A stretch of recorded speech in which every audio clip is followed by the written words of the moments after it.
All right, what's going on, everybody? Based on popular demand, we are making a video about Arizona pollution, Phoenix air quality. What is going on with this? Is it something you need to be worried about? What causes the air in Phoenix to be so polluted and have that brown soot cloud that kind of sits over the valley in the summer, especially on really hot days?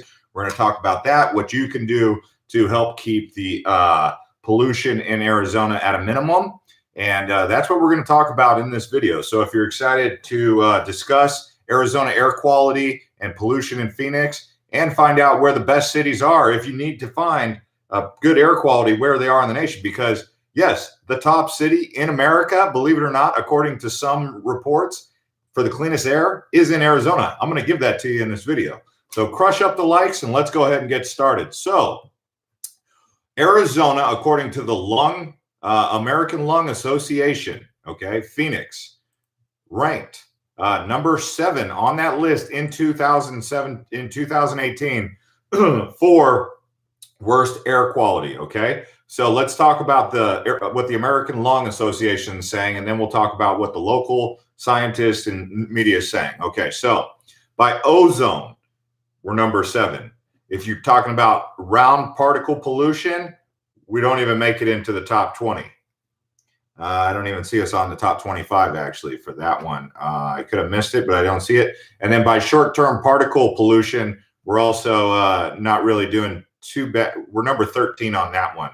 So by ozone, the number 1 worst city to live in for ozone pollution is Los Angeles, followed by Visalia, California, Bakersfield, California, Fresno, California, Sacramento, California, San Diego, California.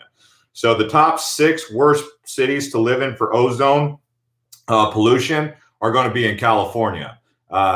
Then comes Phoenix. And then the next one is San Jose, San Francisco. And then finally, another one besides Phoenix or Arizona makes the list. It's Houston and then New York. Now, if we're talking about round particle pollution, again, California dominates that list also. So California is really the big polluter here. And here's what they're telling us. They're saying that because California is so polluted when it gets its fires and all of its pollution actually comes over into Arizona with the Santa Ana winds and some of the other winds that the systems that push that pollution over into Arizona. So not only were you creating our own pollution here in Phoenix, but some of it is actually coming over from California. So some things to consider when you're thinking about what's causing it. But when it gets really hot in Phoenix and there's no clouds and it's just lots of sunshine back to back to back, that's when we're going to have the worst air quality because everything is just kind of cooking in the ozone layer. So on really hot days, you'll see when you're coming into Phoenix, it looks a little bit smoggy down there in Phoenix. Yeah, man. Island B says Cardinals game. That game was heartbreaking. I'd imagine because you're in the Pacific Northwest that you're a Seahawks fan. He's got me sidetracking here. That was a heartbreaking game. The Cardinals almost beat the 49ers, who are 8-1. Now the Niners are 9-1, and the Cardinals are 3-7-1. But yeah, it was a heartbreaking game. Cardinals looked like they were going to win it, but they didn't. Phyllis, you want to move to Arizona? Okay, yeah. So this subject might be of concern to you. So let's keep this conversation going, though. If we're talking about some other things that happen, so when they tell you in Arizona that it's a no burn day in the winter time because we're coming into winter, people want to burn their fireplace. This can be really unhealthy. And I smelt it last year in Phoenix around about the 23rd, the 24th, the 25th of December. People were burning their fireplaces, their wood burning fireplaces, even though they weren't supposed to. So it would behoove you to get a gas, propane powered smoke pit if you're going to do fires. I know that's not fun. Everyone wants to do it the old fashioned way, but that smoke, when everyone's burning a chimney in Arizona, because we're in a valley, that air just kind of creates this soot and it's not healthy to breathe in, honestly. Imagine being in a place where there's a big fire and you're having to consume all of that smoke. Now that's what happens when, I don't know, a couple million people are partaking in fire burning festivities. Obviously, a couple million people, homes aren't burning that much fire, but you get the point. So Andre says, it looks so bad if you go hiking in the morning, you can see the downtown. Maybe it's just me, but it's getting worse every year. I would personally say it was worse in the 90s than it is now. So I know that it looks pretty bad now, but I've seen it much worse. I remember when you used to literally see a brown cloud just hovering over Phoenix downtown. It's pretty bad still, but it's not quite as bad. And I think the overall big pollutant here is the automobile emissions. Another reason for people to get on board with that I like to champion, the rail system, but not just any old rail system, a rail system that actually works, meaning that it moves fast. People won't ride a rail system that doesn't work. You always need to be leveling up. You need to be doing something that works better than the last thing. So if you want people to ride the train, and you want to do an electric train, something that's not going to pollute. You want to get some of the gridlock off the highways. You want to get around all these crazy drivers. Build a high-speed rail system like they do in China, and like they do in Italy, and like they do in Holland, in the Netherlands, and France. And anyone who tells you that it doesn't work needs to get their butt over on a train and head down to China and watch just how powerful they've become because of rail, or go to Europe and see just how efficient rail systems can be. But in America, it's not that easy. And I'll tell you why. Number one, we have oil lobbyists. So the fossil fuel people, they love their money. It's important that they get their money, and okay, they're a part of our economy.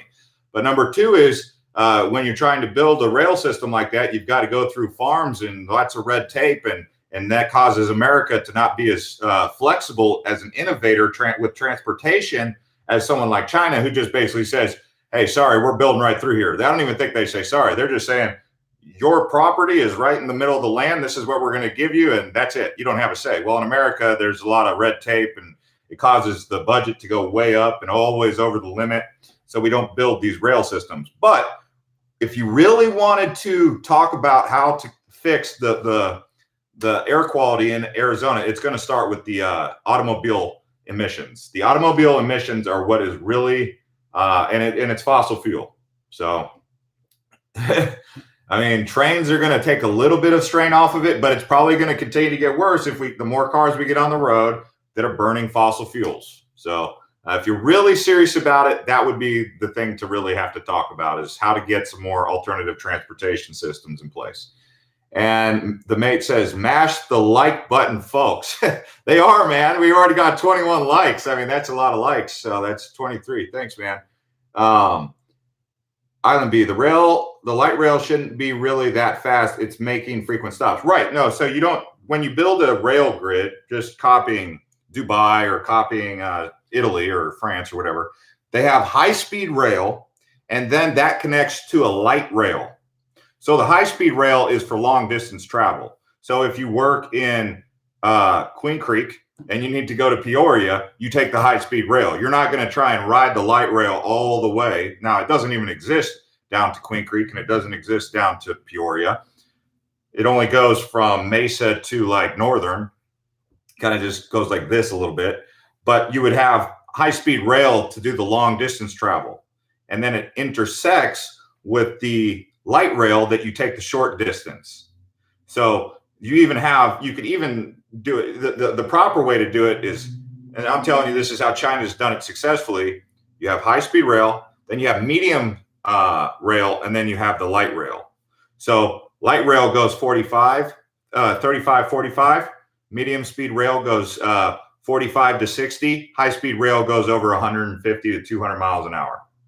And you would take a high speed rail from Phoenix to Tucson in 35 minutes, depending on how fast it goes, right? So these are forward thinking things. These are things that America has been always known for, is what? Innovation, being the global leader for bringing in things. And now it's just not happening in America. And Americans seem to be content with that, as other nations like China and the European Union start to take the pack off the United States and say, you guys don't want to do it, we'll do it over here and we'll get it done. And then the United States is like, hey, what's going on? Our economy is not as powerful. We're not as powerful we're not as powerful anymore. Yeah, because we stopped innovating, because we let lawsuits and red tape get in the way, and that ended up costing tax dollars too much money, or taxpayer dollars too much money, so they didn't want it anymore.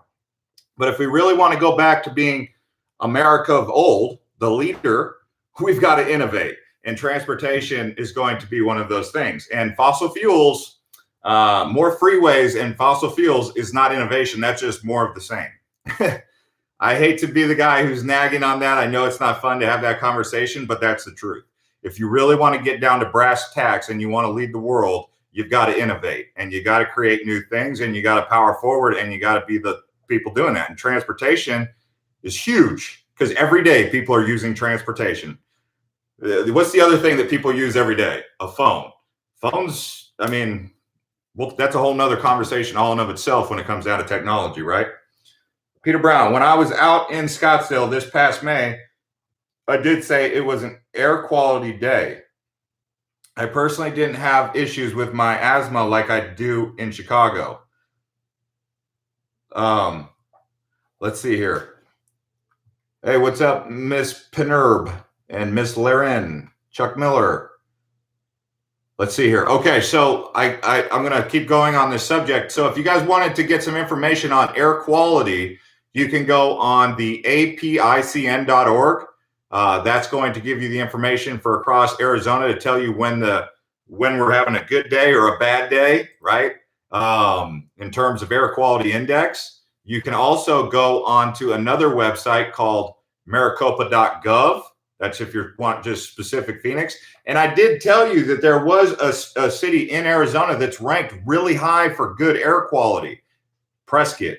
I've heard in some studies that Prescott has some of the cleanest air in America. Now, obviously, if you all start moving to Prescott and start polluting, that might change things. But, you know, the whole smart city thing is part of how to limit pollution. As I said previously, I felt as though in the 80s and the 90s, Arizona had, or Phoenix in particular, had more air pollution than it does now. But how do you continue? You don't just, you got to continue to clean it up while also maintaining an economic, successful economic model that works, right? And it starts with innovation, and innovation is super powerful and really the American way. And it'd be great to see a big city like Phoenix do some innovative stuff as far as transportation goes. But if it's going to include rail, it's going to need to include high speed, because Phoenix is too spread out and people won't ride it if it's only going 45 miles an hour. They will ride it though if you're going, I mean, hey, if you really got to, do what the rest of these places do, bore holes under the ground, do a subway.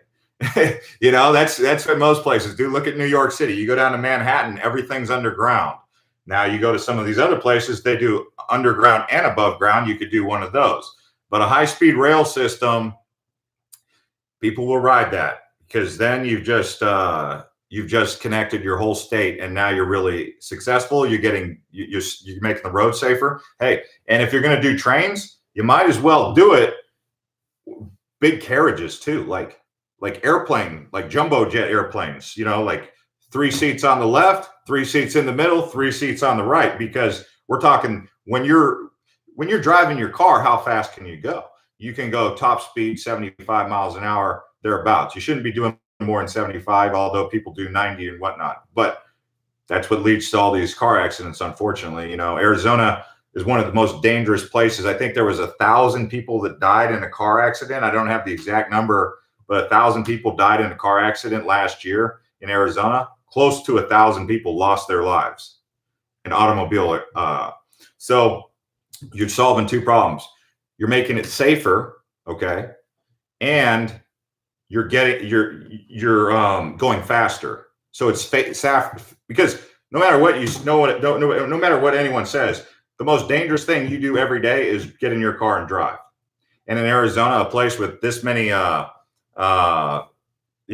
on the road, it is.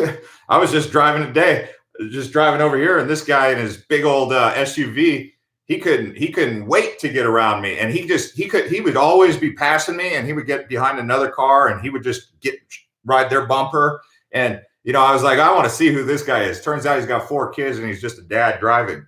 And I wanted to say something to the guy because he drove so erratically and so aggressively, dangerously in his big suburban SUV. But then I saw he had 4 kids. I was like, oh, I'll just let it slide.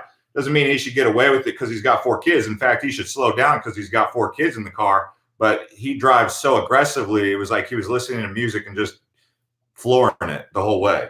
And he's like one of those guys that's coming up to a stop sign and he just wants to slam on his brakes like right when he comes to the stop sign.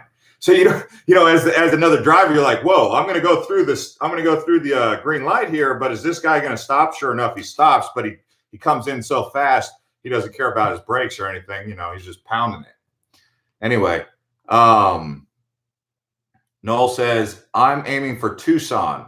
So where does Tucson doesn't rank on this list of worst cities for most pollution?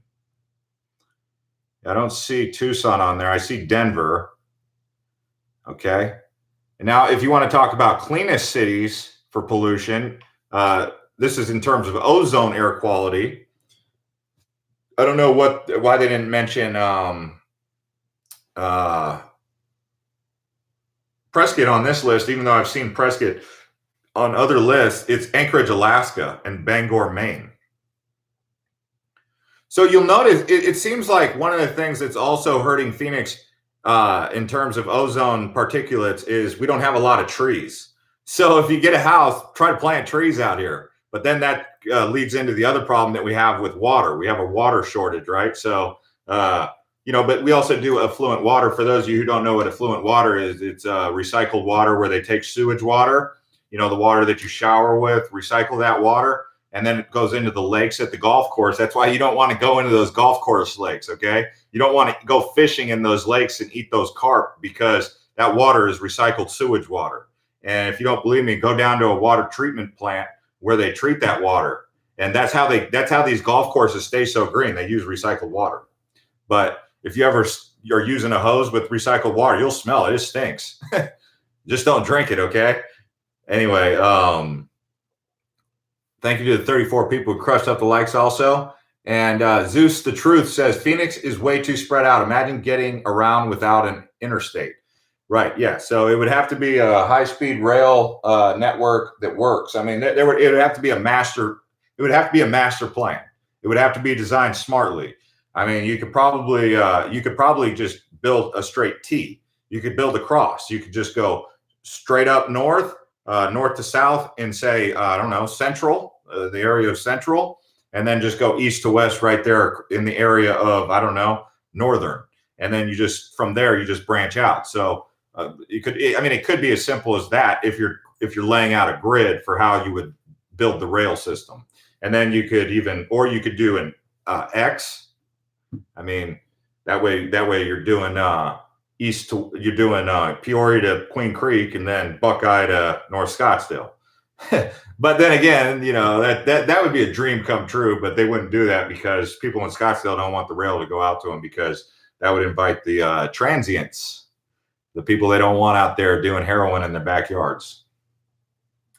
I agree, but the cost, where money come from? So yeah, I mean, we've got to. I think we also have to get off this idea that. Here's the way that I look at the money situation. Number one is money is not a God-created resource. It's a man-made financial system. A financial system is a social engineering tool. So the way that money is created and the way the United States government does it is they just print money, right? So, I mean, I'm not saying that they just print money, but you'd be surprised at how the money system works. If you pull back Modern Money Mechanics, you open the book and you read how the whole money system works. The money excuse is a real, I have a real hard time with that one because I don't like to say that the government or the nation shouldn't progress because where are we going to get the money from? I mean, we're living in a nation that's $21 trillion in debt, and it doesn't appear to be the problem. And if $21 trillion in debt isn't a problem, then there's something going on because clearly 21 trillion, heck, 1 trillion in debt should have already been the big red flag. Now we 21 times it. And it's like, I mean, at this rate, we're either on the verge of absolute financial collapse and Armageddon, or the whole economy is based on debt. And then you read Modern Money Mechanics and they tell you money is debt. That's one of the things that it says in the Modern Money Mechanics. Again, money is a man-made system. It's a man-made engineered process. So when you understand that it's not something that grows on trees, literally, it's just how much money are we going to print? How much money are we going to have in circulation? How much money are we going to spend and use to keep people productive and make society work?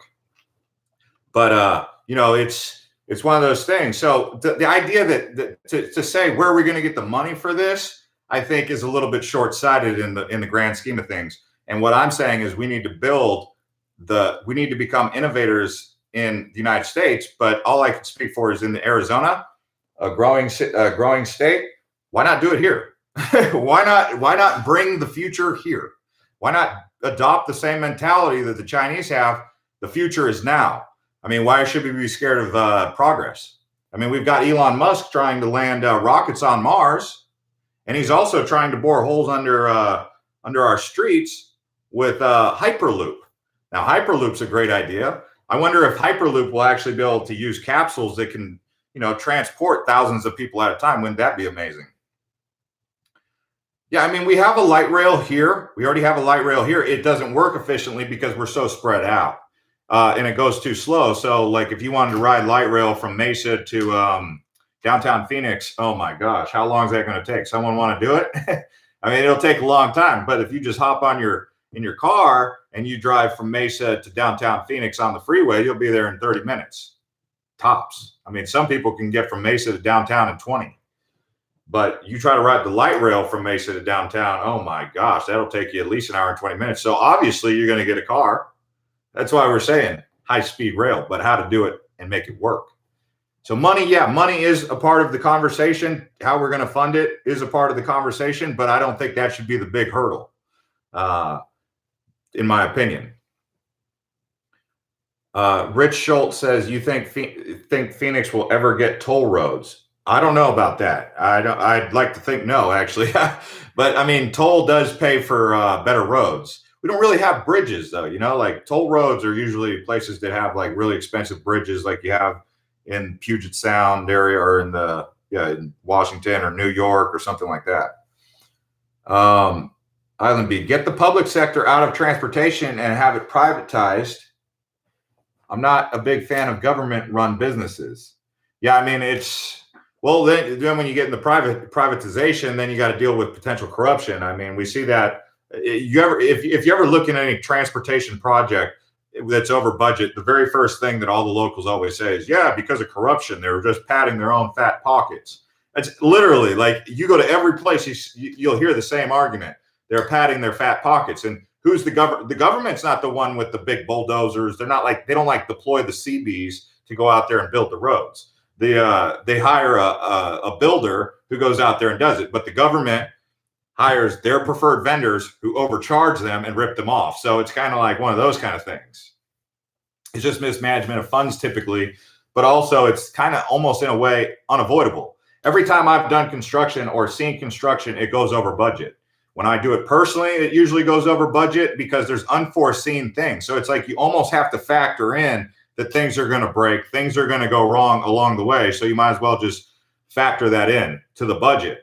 But when you hear that budgets are 4, 5, 6 times over budget, like in California, Hawaii, even some of these roads out here, it's just kind of inevitable that these projects go over budget when they're building. And then you get something like what's going on with the quagmire up in California, because that high-speed rail, I mean, they started building that in 2010 or 2011, somewhere around there. CDOT, California Department of Transportation, they're still not done. I mean, and they're not even close. And they were supposed to have built that from Los Angeles to San Francisco already. So, but it's way over budget, way over budget. And then that's always used as the argument of why it won't work over here. So we got to, we got to fail fast forward, right? So if we go over budget, we can't just say, hey, we're going to stop trying to land on the moon because it goes over budget. No, it's saying, let's get better with time. Let's learn from the mistakes and let's keep getting better at this until we get a system in place that works, that saves lives. Because like I said, I mean, the most dangerous thing that you do every single day is get in your automobile and drive. That's been proven. And, you got to think about your wife, your kids, all these people, your grandparents, all these people driving cars. And to find out in Phoenix, almost 1,000 people lost their lives to automobile tragedies in Arizona in 2018. That's too many people, I think. I mean, that's more people in Arizona that lost just think about that. How many people lost their lives to automobile accidents in 2018 across the nation. How many traffic accidents in 2018? Let me give you I don't want to just shoot from the hip here. I want to give you the actual numbers, okay? Vehicle deaths estimated at 40,000 for a third straight year, and that's across the United States. So that's a lot of people. I mean, that's more people that died from that than terrorism in the United States. And it's preventable. But, I mean, how do you bring that number down? Well, you really got to redefine how you're doing transportation. All right, so let's see. Moni says, hi, my brother, good evening. Hey, what about the RTR in January? They have it at Quartz, Arizona, Parker, Arizona, expecting over 10,000. What is RTR? That was Moni in God's hands. Linda G, she says, Island B is right. Zeus the truth. Actually, Phoenix is pretty ugly city. Okay. Oh man, I'm reading some real wild comments here. Let's see. What else did you guys say? I'm visiting Arizona in January and checking out Black Canyon City and Whitman Northwest area, says Miss Laren. Third Power Prod. Why do people drive so terrible there with no snow and little rain? WTF. Oh, the reason why people drive terrible in Phoenix is because they speed so fast and they overtake each other quite often, and sometimes they'll be texting and driving or even DUI. And then another thing that's a real big problem is wrong way drivers. So they'll get on a freeway. If you look at some of the cases that happen with these wrong way drivers where they get on the on-ramp going in the wrong direction, they don't even realize it. And sometimes they're on like even pharmaceuticals, because pharmaceuticals are a DUI. It's just, can you test for pharmaceuticals in a DUI? But there was one lady, she just decided that she was going to go down the road. You know, they were living in a rural place, and she took some Ambien or Prozac or something. I don't even know. Again, I'm not speaking facts. I'm speaking hearsay. But they were saying that she was on some sort of pharmaceutical. She got on the road, accidentally got on the wrong on-ramp going the wrong direction, and hit someone, a whole family. So you got someone going 55 this way, someone going 55 that way, and that's the average speed on a freeway. Most people are going really 75, okay? Or some people are going 80 and 90 even. Bam, that's a huge car accident. That is almost guaranteed going to be devastating. And that's been happening in Arizona. And if you look it up, you'll see wrong way drivers in Arizona. And they're trying to figure out how to fix that. So people driving under the influence, people texting and driving. Almost every weekend, you'll hear fire department and ambulances going up and down these roads responding to car accidents. I mean, to me, it shouldn't be acceptable. I mean, how much longer are we going to continue with the madness? It's polluting our environment. It's it's like, and the only, I call it madness. I realize I drive every day too, because that's our only options out here in a big city that's expanding. But I'm saying that how much longer do we say this is acceptable and not try to do something about it? We invest so much money in other things, but this is public enemy number one, is the amount of people who are killed in car accidents every single year. I've lost an uncle to car accidents. I just had a friend in Hawaii die in a car accident.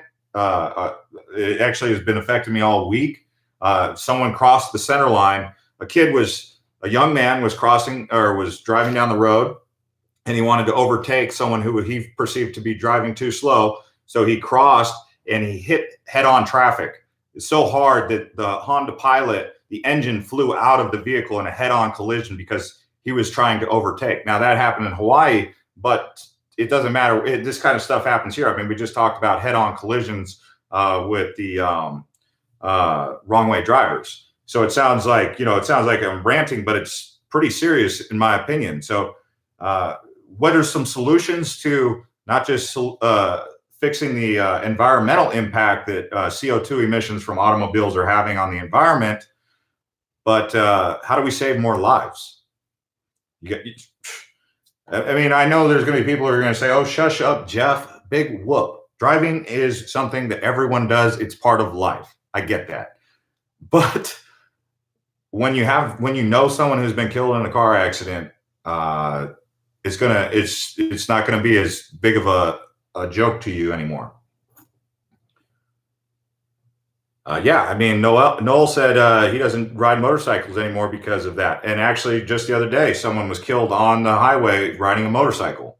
And people still get on motorcycles and drive on these freeways without helmets. Jerry says, I believe our state is pretty beautiful. Wrong way driving is definitely a problem. Also, the continuous construction contributes to it. And hello, yes. Yeah, I mean, because when you're in these construction zones, you're trying to get home, and sometimes you have long commutes, sometimes 45 minutes to an hour, and you just get into the monotony of doing it 5 days a week. You get comfortable behind the wheel, and then it becomes your routine. And then so, when you're so comfortable driving, you don't even realize sometimes you're going 15 miles over the speed limit because you're just like trying to get home. And you might not even be a bad guy or a bad lady, but you're so used to just the monotony and the grind of driving home. And then you realize, like, one day you get pulled over and you're like, whoa, I was really going 15 miles an hour. I do that every day. I was going 15 over the speed limit. Oh my gosh. And like I said, you might not mean well, you might not mean harm, but it's not good.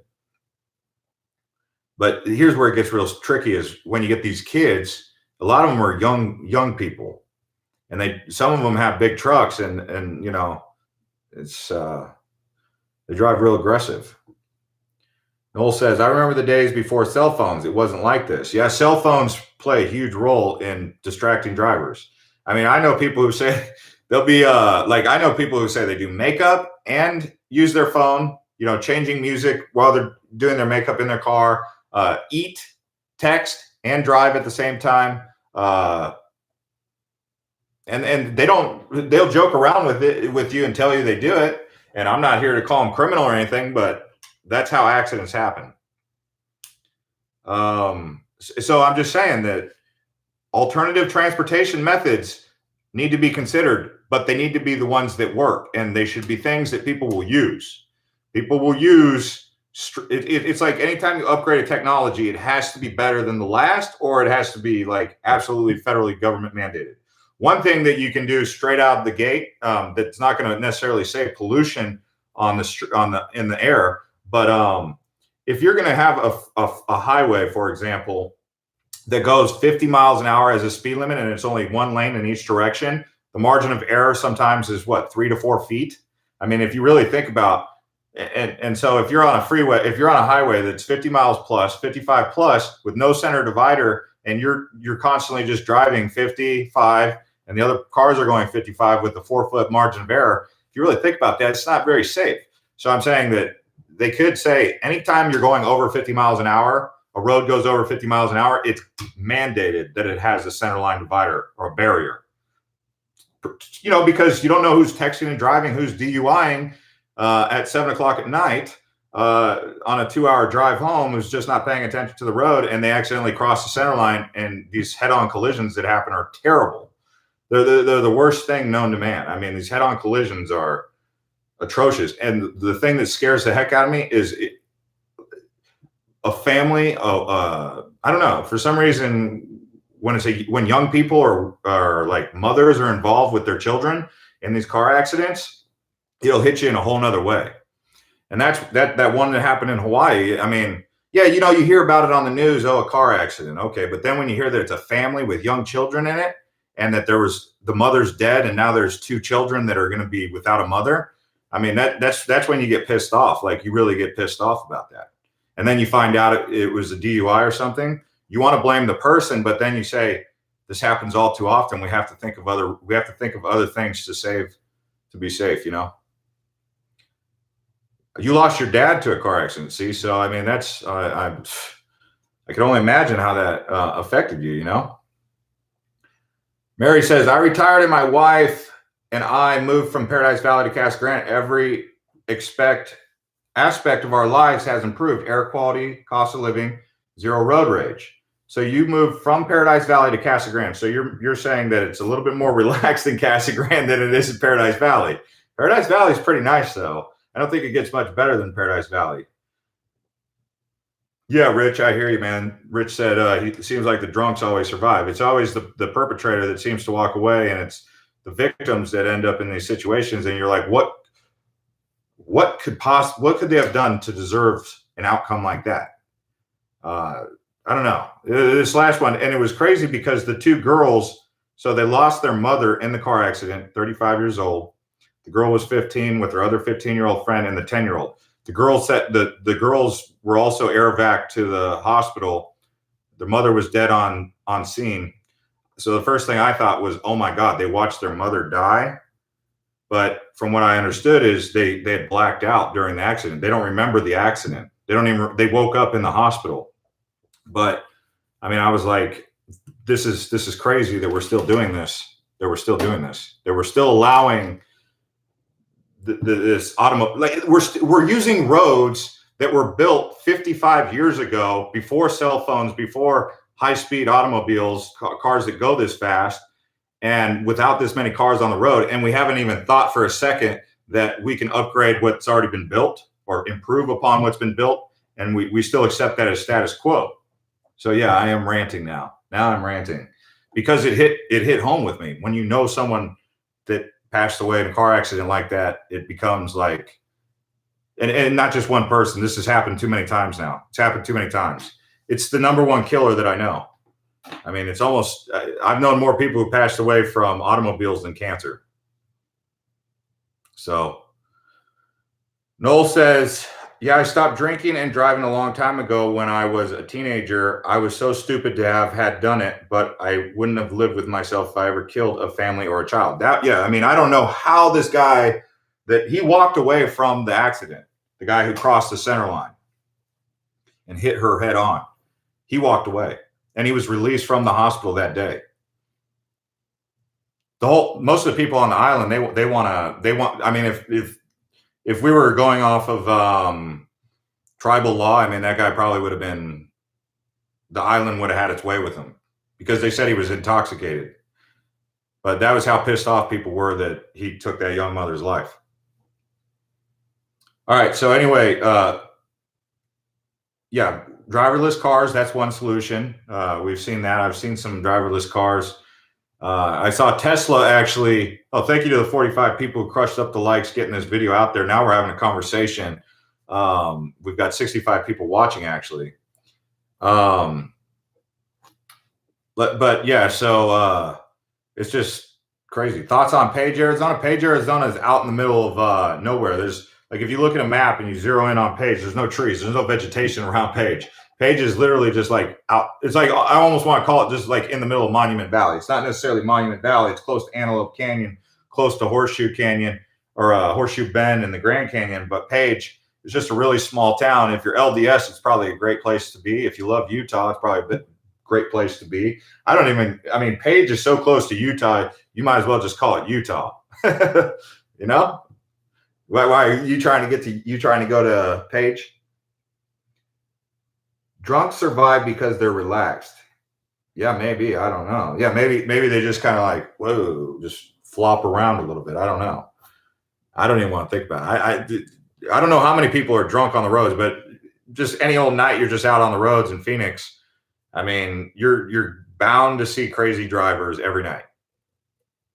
You guys saw that one video where the guy ran the red light. Obviously, he was drunk. There was a family with a stroller crossing the intersection. This happened in Phoenix like 2 weeks ago. It made worldwide news. He ran right through the red light. Was drunk. If there was a car that had crossed, that kind of like T-boned him and sent him off, or her, I don't know if it was him or her, sent them off course. But if he would have gone all the way through, he would have killed that whole family that was just going right through the intersection. There was a kid who was killed in Peoria just yesterday, or was it Friday? A young kid Friday was killed in Peoria crossing the crosswalk because someone didn't yield at the. I mean, I don't know how to solve all that. I mean, I don't know what the solution is, but we've got to think about it because it's too many people are dying in car accidents. Off topic, what do you think of moving to Arizona on the job? you can acquire remotely with only with moving money, a blind faith hope. What do you think of moving to Arizona based on the job you can acquire remotely? Oh yeah, easy, man. Easy. You can move to Arizona on that, man. That's that. I mean, not financial advice. Okay. I'm not your career coach here, but I would say you're in a good situation. I'd say, why not? I mean, anyone else tell me, I think he should consider other things, chime in, but I'd say, why not? I mean, if you, assuming you're sober and you've got faith, you know, you've got a diligent personality, you should knock it out of the park. Arizona is not a very hard place to start over in, especially if you have a job working remotely. I mean, you should knock that right out of the park. Well, I mean, I think most people move without jobs. Why not move without, why? I mean, don't move without savings, maybe, but finding a job in Arizona, there's jobs even to hold you over. I mean, the worst case scenario is drive for Uber. I mean, if you can't find a job here, drive for Uber until you find a job. That'll at least float you. Or work at a bar, be a bartender. Make sure that, you know, people who drink too much, you say, give me your keys. You know, I don't see a problem with it. Kim Bong Yang Ching Chong Wong Tong, that's his name. They say the LDS population of the Valley of the Sun is surpassing Salt Lake City. Oh, is it? Do we have more LDS members? So we had this conversation about why the LDS is so influential in urban planning in the Southeast Valley. And after speaking with some of the LDS people who are my neighbors, because I get along with LDS, they're actually really easygoing people. They're not aliens or anything, you know. There's people just like us. You wouldn't even know they were LDS until they tell you. But we both agreed that one of the reasons why the LDS are so impactful or so influential is because they're organized. They're already set out of the box organization. So takes a couple of LDS members, they organize. They're also sober. You know, they don't even drink coffee, let alone alcohol. So, I mean, you're dealing with sober people who are organized. So that's why they're so influential in the Southeast Valley. Oh, Salt Lake City is being overtaken by Californians. Yeah, there's some beautiful areas in Salt Lake City, but it snows too much. Hello, Michelle Rodriguez.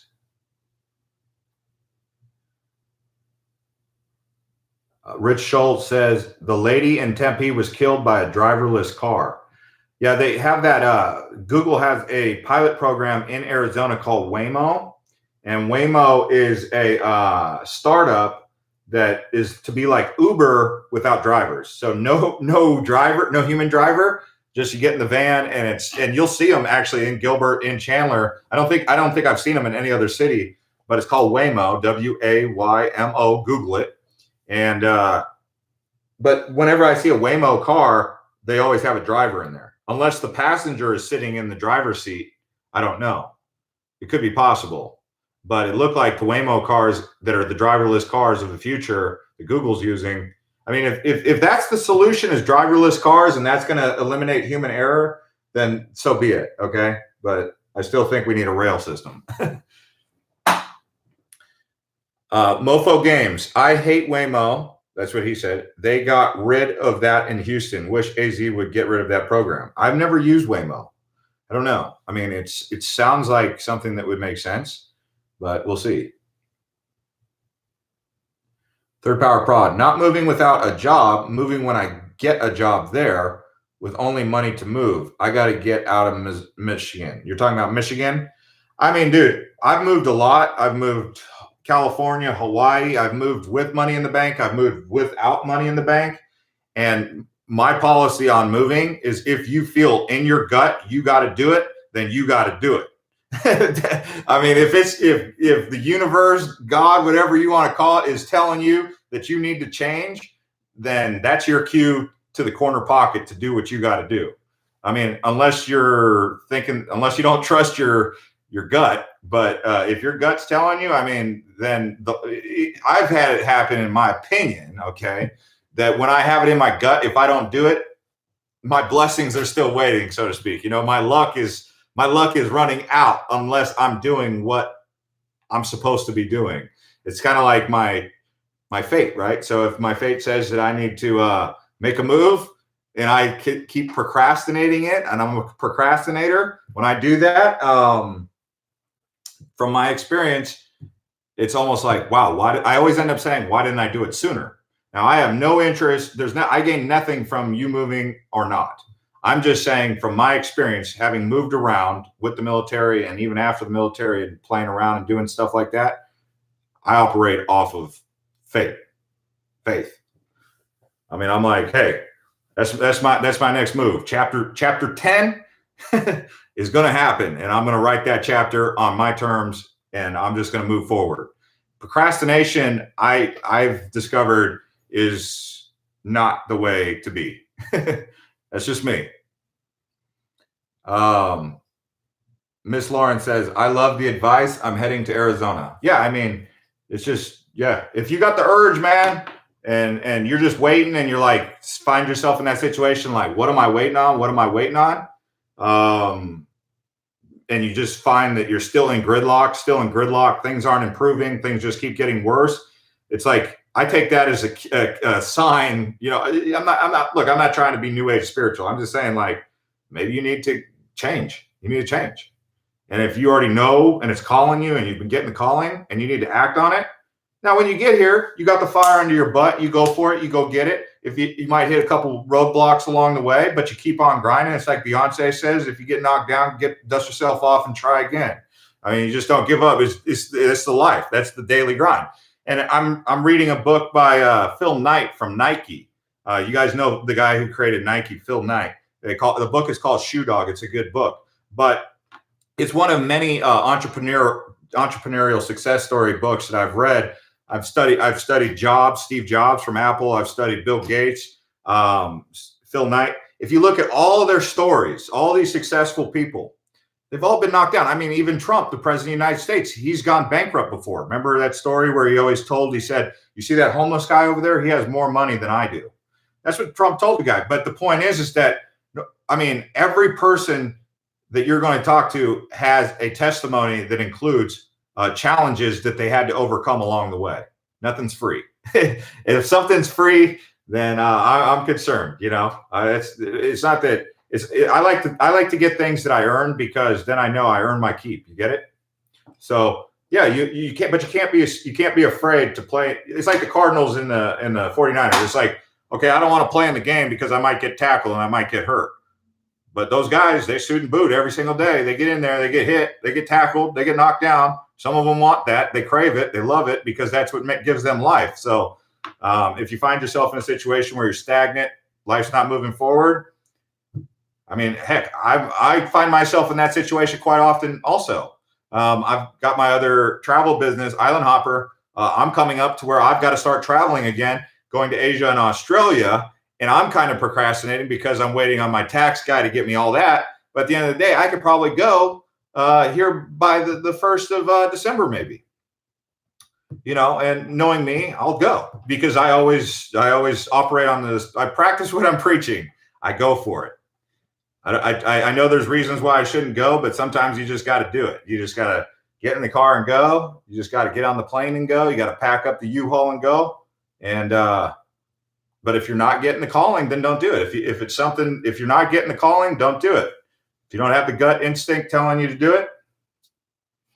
Anyways, Bonnie G, you should do an inspiration video. Your words are helping me right now. Thanks. Yeah, I mean, but it's not just my words. This is me, like, sharing with you wisdom that I've inherited from great people. I mean, another thing that was really awesome was The Men Who Built America on the History Channel. You can go on YouTube, this same network, and you can watch it.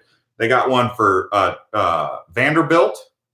They've got one for J.P. Morgan, Rockefeller. And if you look, if you watch all the stories of the men, they call it The Men Who Built America is the name of the series. J.P. Morgan, Rockefeller, Carnegie, Andrew Carnegie. They all had a story, and they all had hardships and challenges. And when I heard that, I was like, oh, so I was actually kind of relieved, because I was like, you mean to tell me these great people who went down in history also had challenges in life, that it wasn't just a walk in the park? So I was like, oh, great. and even Elon Musk, who's a great innovator of our time, in 2007, 2008, when the financial collapse of the United States kind of almost happened, when the recession happened, he said that he was having panic attacks, sleepless nights, wasn't eating right. I mean, he had sold PayPal, and he was down to his last bit of money to either just throw in the towel on Tesla or keep going with that last bit of money that he had from the PayPal sale. And this was when there was no certainty if the United States economy was going to rebound, other than the fact that they were saying it's the United States that always recovers, but there was still no guarantee. But, 5 to 10 years later, Tesla or Elon Musk is going on to be a billionaire and one of the great innovators of our time. But look at Steve Jobs. He got fired from Apple. I don't know. It's crazy, man. Let's see here. Jeff is a go-go. Yeah, I hear you, man. I need that travel plug, bro. AZ and traveling is my calling. Yeah, traveling is traveling. The thing that I get from traveling, it's kind of like a dopamine rush. It's kind of like the thing that I get from traveling is it breaks me of my monotony. So if you stay in one place for a long time, you do the same thing every single day. It's like the 9 to 5, Monday through Friday. Go on the weekends. What are you doing on the weekends? Just Groundhog Day all over again. And the seasons change and all that. And then you find yourself in a situation. What am I going to do? And then so when you travel, all that monotony. It's like a clogged pipe. You're just basically just like unclogging that pipe the second you're out of there. And that's why I go for a long time, because it's like I'm exercising my body, I'm exercising my mind, but I'm exercising all the demons that were holding me in bondage off of me. I'm like, get off me. I'm like breaking the shackles off. Sometimes I've traveled with debt, credit cards only. $15,000 credit line took me to Europe and back, all over Europe. And I had to pay that off. I didn't know how I was going to do that. But I just said, hey, I'll figure it out. Sure enough, I did figure it out. But at the time, I had no idea how I was going to figure it out. But actually, when I traveled, the ideas that I'd gotten from that travel ended up being what ended up paying it off. Isn't that kind of crazy how that works? Even if we look at the guy from Shoe Dog, the book that I'm reading with Phil Knight, he went to Japan and he ended up going there and meeting the company Onitsuka, which was the shoe company that gave him his first deal to import Japanese shoes into the United States, which launched Blue Ribbon Sports, which was his company that ended up becoming Nike. But, he found that by traveling. So traveling gives you new insight. It gives you new perspective. You meet new people, you network. Sometimes it's just relaxing to just be in your own world. I like to just be on my own and just think, read, think, talk to strangers, be out of my comfort zone in a whole new place. It's like a rewiring of your brain. So when you're saying that you feel like you should be traveling, I can relate to that because it breaks monotony. And sometimes that's what's needed to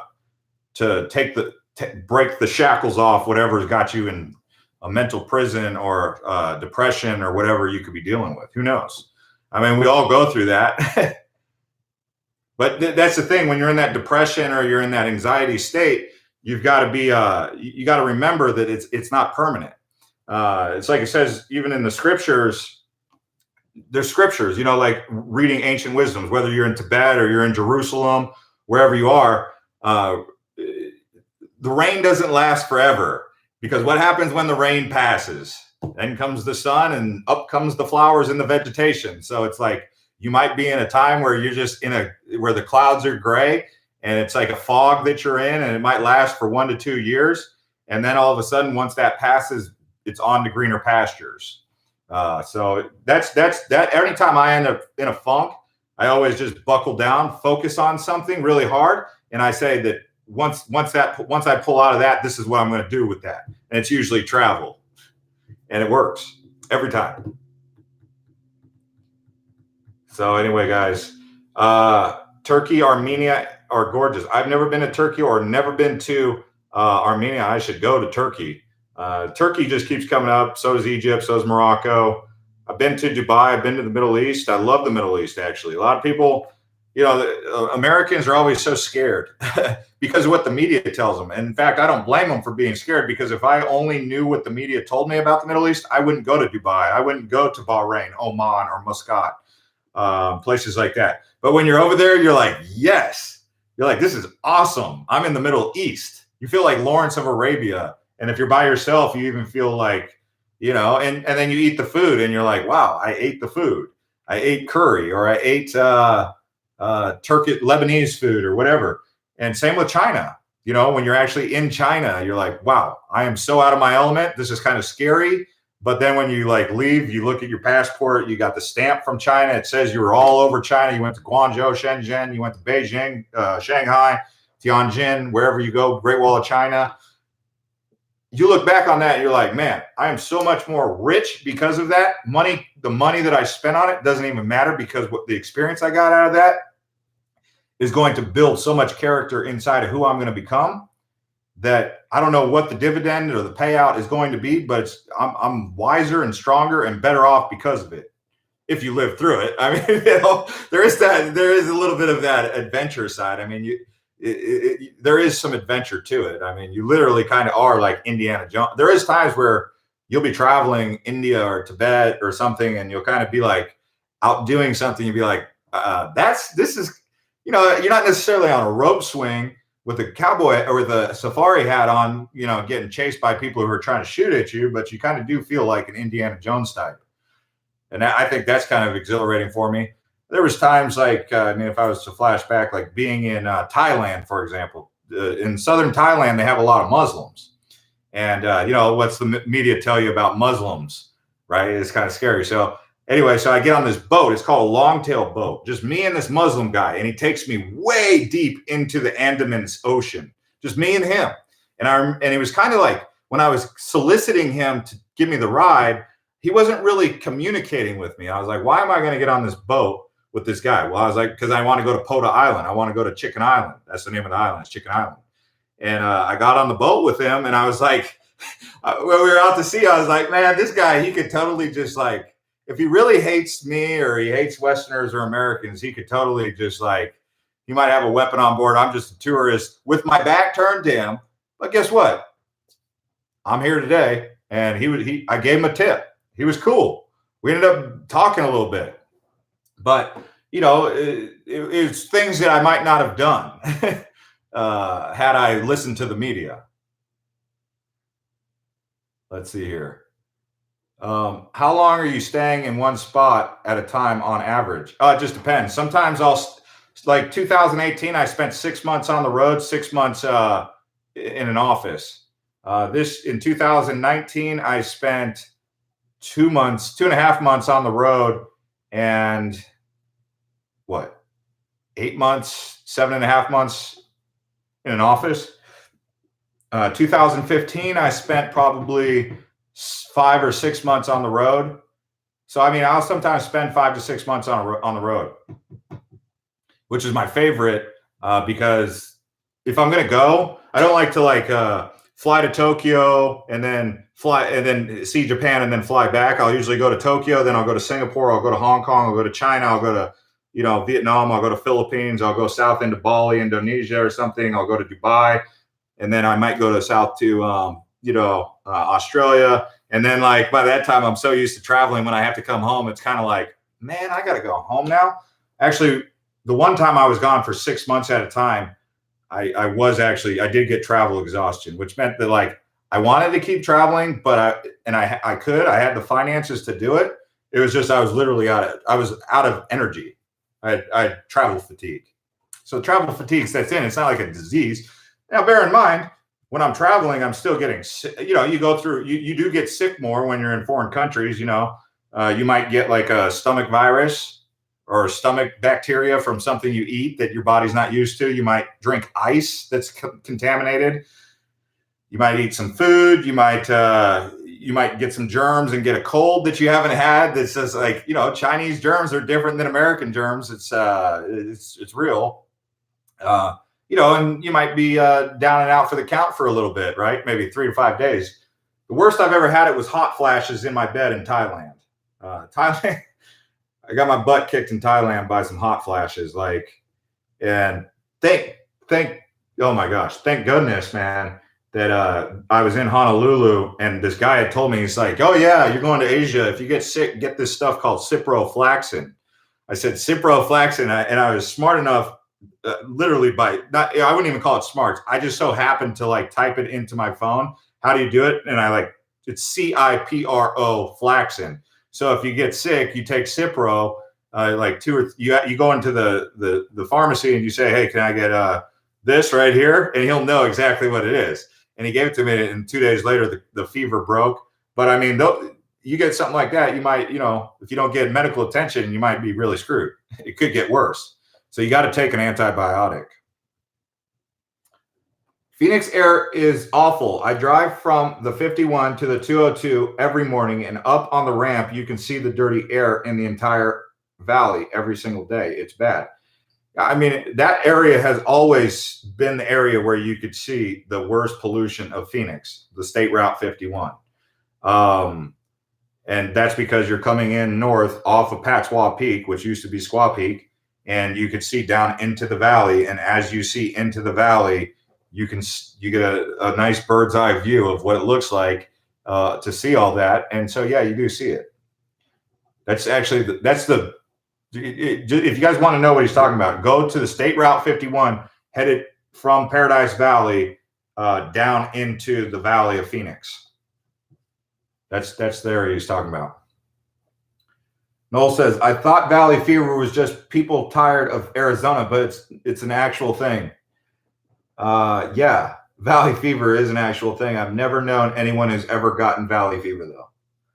But they keep talking about it, like people are getting it all the time. So I'm kind of like, really? But having grown up in Arizona, never knowing anyone who had valley fever, I don't know how people are getting valley fever. I'm not saying it can't happen, but I've never known anyone who got valley fever. Yeah, I know it's a fungal thing that gets in your lungs. It's like a little spore. So if there's like dust or something, you just go like this, breathe into, try not to breathe in the particulates if there's a big like dust storm or something. But most people, it can happen. I don't want to downplay it because apparently it's a thing, but I've never known anyone who's ever had it.